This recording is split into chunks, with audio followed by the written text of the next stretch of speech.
అందరికీ నమస్కారం. బీజేపీ దేశవ్యాప్తంగా కూడా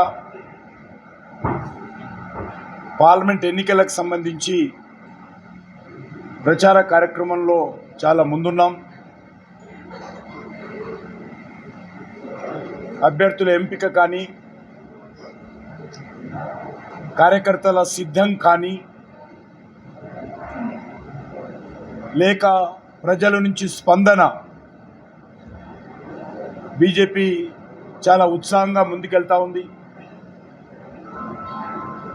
దేశంలో ఇప్పుడు జరుగుతున్నటువంటి ఎన్నికలు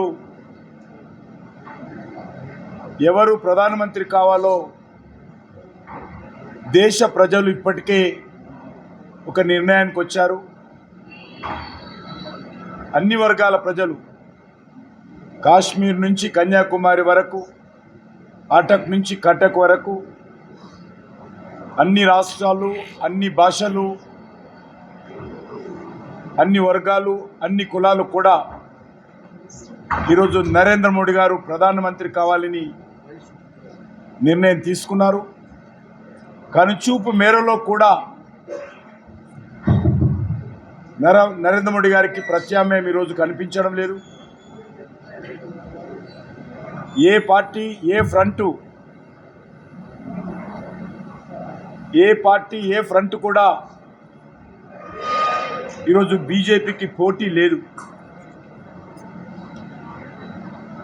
కారణము, అన్ని వర్గాల ప్రజలు కూడా నరేంద్ర మోడీ గారి నాయకత్వం ఈ దేశానికి అవసరమని ప్రతి ఒక్కరు కూడా ఈరోజు నిర్ణయం తీసుకున్నారు. ఈరోజు నరేంద్ర మోడీ గారికి 400 సీట్లు ఏదైతే ఎన్డీఏ భాగస్వామ్య పార్టీలతో కలిపి రావాలని కోరుకుంటున్నామో అది మాత్రమే నిర్ణయించేటువంటి ఎన్నికలు.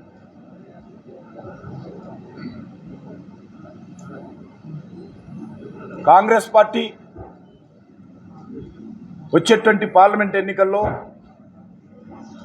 మరింతగా ఉన్నటువంటి స్థానాలు కూడా కోల్పోయే అవకాశం ఉంది. 3 రాష్ట్రాల అధికారంలో ఉంది కాంగ్రెస్ పార్టీ. హిమాచల్ ప్రదేశ్లో ఉన్నటువంటి 4 సీట్లు బీజేపీ గెలవబోతూ ఉంది. కాంగ్రెస్ పార్టీ అధికారంలో ఉన్న ఒక్క సీటు కూడా ఈరోజు హిమాచల్ ప్రదేశ్లో కాంగ్రెస్ గెలుచుకునే పరిస్థితి లేదు. కర్ణాటకలో ఈరోజు ఒకవేళ శాసనసభ ఎన్నికలు జరిగితే కర్ణాటకలో 2/3 మెజార్టీతో బీజేపీ అధికారంలోకి వచ్చే అవకాశం ఉంది. కారణము, అక్కడ ఇచ్చినటువంటి 5 గ్యారంటీలు పూర్తిగా వైఫల్యం చెందింది కర్ణాటకలో. కాబట్టి కాంగ్రెస్లో పూర్తిగా నిరాశ నిస్పృహ ఉంది. కర్ణాటకలో 90% పార్లమెంట్ స్థానాలు బీజేపీ గెలవబోతూ ఉంది. ఇక తెలంగాణ మనకు తెలుసు. తెలంగాణలో కూడా ఈరోజు భారతీయ జనతా పార్టీ సానుకూలమైనటువంటి స్పందన అన్ని ప్రాంతాల్లో కనిపిస్తుంది. కాంగ్రెస్ బలంగా ఉన్నటువంటి ప్రచారం జరుగుతున్నటువంటి ఖమ్మం, నల్గొండ జిల్లాలలో కూడా బీజేపీ సానుకూల వాతావరణం ఉంది. ఎందుకంటే ఈ ఎన్నికలు ఢిల్లీకి సంబంధించిన ఎన్నికలు, ఈ ఎన్నికలు దేశానికి సంబంధించినటువంటి ఎన్నికలు, ఈ ఎన్నికలు దేశ సమగ్రతకు సంబంధించిన ఎన్నికలు, దేశ భవిష్యత్తుకు సంబంధించినటువంటి ఎన్నికలు.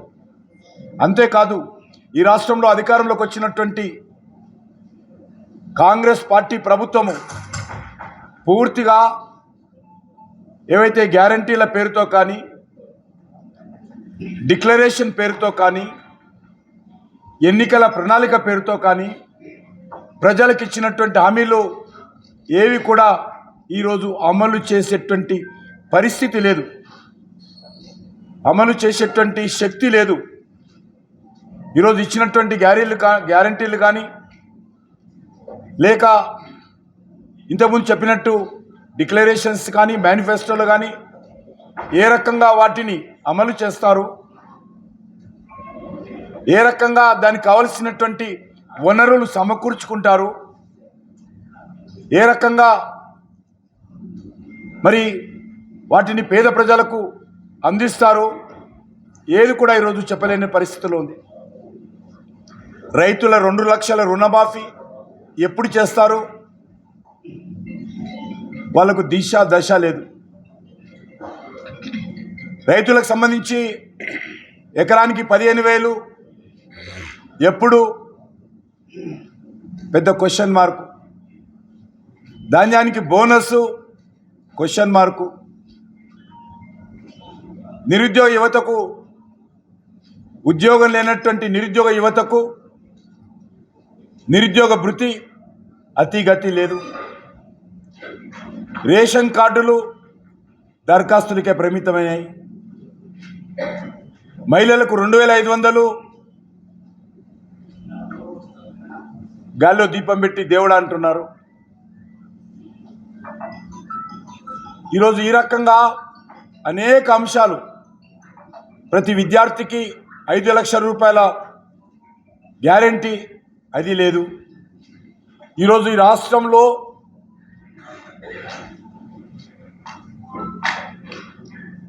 కాంగ్రెస్ పార్టీ అధికారంలోకి వచ్చిన తర్వాత టిఆర్ఎస్ బాటలోని ప్రభుత్వం నడుస్తూ ఉంది. గతంలో కేసీఆర్ కుటుంబం దోచుకుంటే ఈరోజు రాహుల్ గాంధీ కుటుంబం ఈ రాష్ట్రాన్ని దోచుకునేటువంటి ప్రయత్నం చేస్తాం. హైదరాబాద్లో రియల్ ఎస్టేట్ వ్యాపారస్తులను, బిల్డర్స్ను, కాంట్రాక్టర్లను, కంపెనీలను ఏ ఒక్కరిని కూడా వదలడం లేదు. నేరుగా వెళ్ళి ఢిల్లీలో రాహుల్ గాంధీకి, కాంగ్రెస్ పార్టీకి ఎన్నికల డొనేషన్స్ ఇవ్వాలని ప్రతి ఒక్కరి మీద పిలిచి ఒత్తిడి చేస్తూ ఉన్నది రాహుల్ గాంధీ గ్యాంగ్. కాంగ్రెస్ పార్టీకి ఓటేసిన పాపానికి ఈరోజు RG tax, Rahul Gandhi tax Telangana ప్రజల మీద కాంగ్రెస్ పార్టీ వేస్తూ ఉన్నది. ఈరోజు మనం చూస్తూ ఉన్నాం, ఏ ప్రాజెక్టుల మీద కూడా స్పష్టమైనటువంటి దర్యాప్తు జరగడం లేదు.